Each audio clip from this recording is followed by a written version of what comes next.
ये live power की treadmill है। तो अभी इसकी मोटर जो है, जब हम इसको चलाते हैं तो ये हॉट पे थोड़ी देर चलने के बाद गर्म होकर स्टॉप हो जाती है, ट्रिप हो जाती है। तो अभी इसको खोला, चेक कर रहे हैं, मोटर का प्रॉब्लम है। इसके ब्रश भी निकालें, मोटर खोल ली है। ये कार्बन ब्रशेज़ हैं, ये देखें, ये स्पार्क होके इसका ये हाल हुआ है। तो इसमें जो है ये सब कुछ निकला है, जो मेल्ट हो गई है। ये प्लास्टिक इसकी आर्मेचर की कंडीशन है।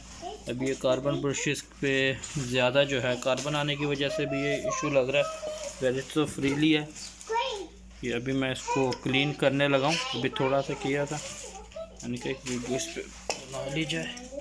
ये देखें, अभी इसको जब चेक करना है, मोटर सही है, इसके पोल भी सही हैं। ये 2 पोल्स की मोटर है। इसमें ये देखें जी, इसमें 2 पोल्स होते हैं, मैग्नेटिक पोल्स।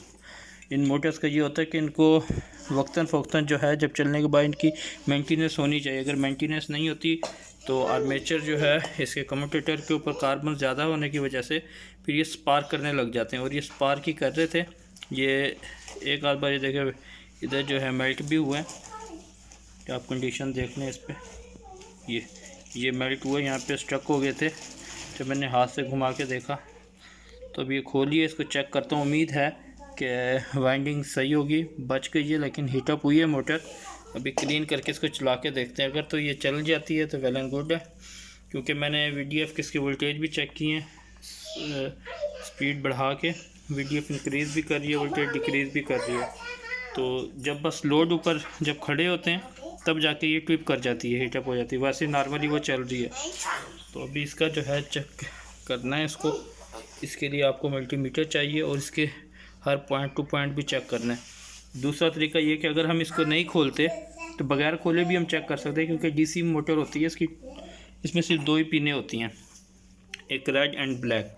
हम इसको वोल्ट मीटर को जो है इस पर सेट करके 20 वोल्ट के ऊपर DC पर, और इसकी 2 प्रात जो हैं ये पॉजिटिव और नेगेटिव में लगा लेते हैं। लगा के और मोटर को फिर हाथ से घुमाना है। इधर से घुमाएंगे तो इसमें वोल्टेज क्रिएट होते हैं। अगर तो वोल्टेज क्रिएट हो रहे हैं, इट मीन्स कि आपकी मोटर ठीक है। और मोस्टली का यही होता है कि इसके या तो कार्बन ब्रश ख़राब हो जाते हैं। इसके कार्बन ब्रश जो हैं घिसे हैं, लेकिन ये भी चल सकते हैं। ये देखें, कार्बन ब्रश इसके चल सकते हैं, नहीं तो आप इसको भी चेंज कर सकते हैं ताकि। और क्योंकि इस मोटर की प्राइस बहुत ज़्यादा है UAE के अंदर, तो 500 450 लाइक डैट इतनी इस प्राइस में है, यहाँ पर बहुत ज़्यादा प्राइस में है ये। तो लिहाजा भी इसको फ़िट करता हूँ मैं, पहले क्लीनिंग करके फ़िट करके उसके बाद इसका इस्तेमाल करता। अभी मैं एमरी पेपर लेकर आया हूँ और इस वक्त मेरे पास जो है इसी डेल्को का ये कार्बोरेटर क्लीनर है। इसको थोड़ा सा इस्तेमाल करके इसको मैं क्लीन करूँगा और इसके अंदर जो डस्ट है वो थोड़ी बहुत इसको क्लीन करूँगा। और इसकी जो बेल्ट है, क्योंकि बेल्ट भी बहुत हार्ड हुई हुई है, कभी सफाई नहीं हुई। इसकी कंडीशन देखने बहुत ज़्यादा ख़राब हुई हुई थी। तो इसको भी अभी क्लीन करता हूँ मैं। क्लीन करके फिर आपको अगली वीडियो में इसको ट्राई करके दिखाता हूँ मैं।